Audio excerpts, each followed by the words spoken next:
सोमवार का व्रत करने से भगवान शिव की कृपा मिलती है और मनोकामनाएं पूरी होती हैं।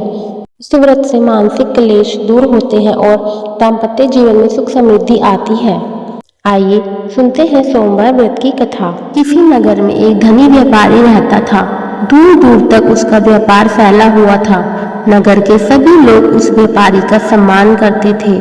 इतना सब कुछ संपन्न होने के बाद भी वह व्यापारी बहुत दुखी था, क्योंकि उसका कोई पुत्र नहीं था, जिस कारण अपनी मृत्यु के पश्चात व्यापार के उत्तराधिकारी की चिंता उसे हमेशा सताती रहती थी। पुत्र प्राप्ति की इच्छा से व्यापारी प्रत्येक सोमवार भगवान शिव की व्रत पूजा किया करता था और शाम के समय शिव मंदिर में जाकर शिव जी के सामने घी का दीपक जलाया करता था। उसकी भक्ति देखकर माँ पार्वती प्रसन्न हो गई और भगवान शिव से उस व्यापारी की मनोकामना पूर्ण करने का निवेदन करने लगी। भगवान शिव बोले, इस संसार में सबको उसके कर्म के अनुसार फल की प्राप्ति होती है। जो प्राणी जैसा कर्म करते हैं उन्हें वैसा ही फल प्राप्त होता है। शिव जी द्वारा समझाने के बावजूद माँ पार्वती नहीं मानी और उस व्यापारी की मनोकामना पूर्ति हेतु वे शिव जी से बार बार अनुरोध करती रहीं। अंततः माता के आग्रह को देखकर भगवान भोलेनाथ को उस व्यापारी को पुत्र प्राप्ति का वरदान देना पड़ा। वरदान देने के पश्चात भोलेनाथ माँ पार्वती से बोले, आपके आग्रह पर मैंने पुत्र प्राप्ति का वरदान तो दे दिया, परंतु इसका यह पुत्र 16 वर्ष से अधिक समय तक नहीं जीवित रह सकता। उसी रात भगवान शिव उस व्यापारी के स्वप्न में आए और उसके पुत्र प्राप्ति का वरदान दिया और उसके पुत्र के 16 वर्ष तक जीवित रहने की भी बात बताई।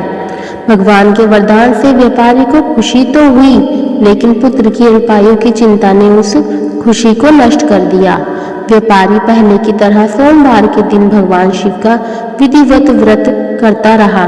कुछ महीनों के बाद उसके घर एक अति सुंदर बालक ने जन्म लिया और घर में खुशियां ही खुशियां भर गई। बहुत धूमधाम से पुत्र जन्म का समारोह मनाया गया, परंतु व्यापारी को पुत्र जन्म की अधिक खुशी नहीं हुई, क्योंकि उसे पुत्र की अल्पायु के रहस्य का पता था। जब पुत्र 12 वर्ष का हुआ तो व्यापारी ने उसे उसके मामा के साथ पढ़ने के लिए वाराणसी भेज दिया। लड़का अपने मामा के साथ शिक्षा प्राप्ति हेतु चल दिया। रास्ते में जहाँ भी मामा भांजे विश्राम करने रुकते, वहीं यज्ञ करते और ब्राह्मणों को भोजन करवाते। लंबी यात्रा के बाद मामा भांजे एक नगर में पहुंचे। उस दिन नगर के राजा की कन्या का विवाह था, जिस कारण पूरे नगर को सजाया गया था। निश्चित समय पर बारात आ गई, लेकिन वर के पिता अपने बेटे के एक आंख के काने होने के कारण बहुत चिंतित थे। उसे भय था कि इस बात का पता चलने पर कहीं राजा विवाह से इनकार ना कर दे, इससे उसकी बदनामी भी होगी। जब वर के पिता ने व्यापारी के पुत्र को देखा तो उसके मस्तिष्क में एक विचार आया। उसने सोचा, क्यों ना इस लड़के को दूल्हा बनाकर राजकुमारी से विवाह करवा दूं। विवाह के बाद इसको धन देकर विदा कर दूंगा और राजकुमारी को अपने नगर ले जाऊंगा। वर के पिता ने लड़के के मामा से इस संबंध में बात की। मामा ने धन मिलने के लालच में वर के पिता की बात स्वीकार कर ली। लड़के को दूल्हे का वस्त्र पहनाकर राजकुमारी से विवाह करवा दिया। राजा ने बहुत सारा धन देकर राजकुमारी को विदा किया। शादी के बाद लड़का जब राजकुमारी के साथ लौट रहा था तो वह सच नहीं छिपा सका और उसने राजकुमारी के ओढ़नी पर लिख दिया, राजकुमारी, तुम्हारा विवाह मेरे साथ हुआ था। मैं तो वाराणसी पढ़ने के लिए जा रहा हूँ और अब तुम्हें जिस नवयुवक की पत्नी बनना पड़ेगा वह एक आंख से काना है। जब राजकुमारी ने अपनी ओढ़नी पर लिखा हुआ पढ़ा तो उसने काने लड़के के साथ जाने से इनकार कर दिया। राजा को जब ये सब बातें पता लगी तो उसने राजकुमारी को महल में ही रख लिया। उधर लड़का अपने मामा के साथ वाराणसी पहुंच गया और गुरुकुल में पढ़ना शुरू कर दिया।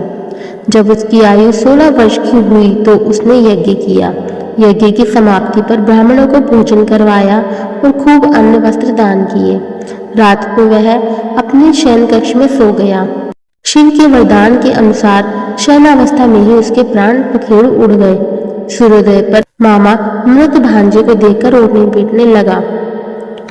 आसपास के लोग भी एकत्र होकर दुख प्रकट करने लगे। लड़के के मामा के रोने विलाप करने के स्वर समीप से गुजरते हुए भगवान शिव और माता पार्वती ने भी सुने। माता पार्वती ने भगवान से कहा, प्राणनाथ, मुझे इसके रोने के स्वर सहन नहीं हो रहे हैं। आप इस व्यक्ति के कष्ट को अवश्य दूर करें। भगवान शिव ने माता पार्वती के साथ अदृश्य रूप में समीप जाकर देखा तो भोलेनाथ माता पार्वती से बोले, यह तो उसी व्यापारी का पुत्र है जिसे मैंने 16 वर्ष की आयु का वरदान दिया था। इसकी आयु पूरी हो गई है। माँ पार्वती ने फिर भगवान शिव से निवेदन कर उस बालक को जीवन देने का आग्रह किया। माता पार्वती के आग्रह पर भगवान शिव ने उस लड़के को जीवित होने का वरदान दिया और कुछ ही पल में वह जीवित होकर उठ बैठा। शिक्षा समाप्त करके लड़का मामा के साथ अपने नगर की ओर चल दिया। दोनों चलते हुए उसी नगर में पहुंचे जहां उसका विवाह हुआ था। उस नगर में भी यज्ञ का आयोजन किया। समीप से गुजरते हुए नगर के राजा ने यज्ञ का आयोजन देखा और उसने तुरंत ही लड़के और उसके मामा को पहचान लिया। यज्ञ के समाप्त होने पर राजा मामा और लड़के को महल में ले गया और कुछ दिन उन्हें महल में रखकर बहुत सा धन, वस्त्र आदि देकर राजकुमारी के साथ विदा कर दिया।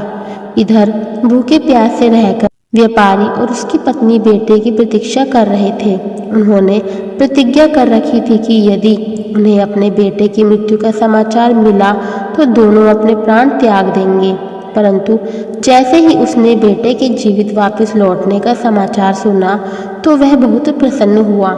वह अपनी पत्नी और मित्रों के साथ नगर के द्वार पर पहुंचा। अपने बेटे के विवाह का समाचार सुनकर पुत्र वधू राजकुमारी को देखकर उसकी खुशी का ठिकाना न रहा। उसी रात भगवान शिव ने व्यापारी के सपने में आकर कहा, हे श्रेष्ठी, मैंने तेरे सोमवार के व्रत करने और व्रत कथा सुनने से प्रसन्न होकर तेरे पुत्र को लंबी आयु का वरदान दिया है। पुत्र की लंबी आयु जानकर व्यापारी बहुत प्रसन्न हुआ। शिव भक्त होने तथा सोमवार का व्रत करने से व्यापारी की सभी मनोकामनाएं पूर्ण हुई। इसी प्रकार जो भक्त सोमवार का विधिवत व्रत करते हैं और व्रत कथा सुनते हैं, उनकी सभी इच्छाएं पूर्ण होती हैं। आपको हमारी वीडियो अच्छी लगी तो कृपया लाइक, शेयर एंड कमेंट जरूर कीजिएगा। अगर आप हमारे चैनल पर नए हैं तो चैनल को सब्सक्राइब करना ना भूलें तथा बेल आइकन जरूर दबाएं। सभी को राधे राधे।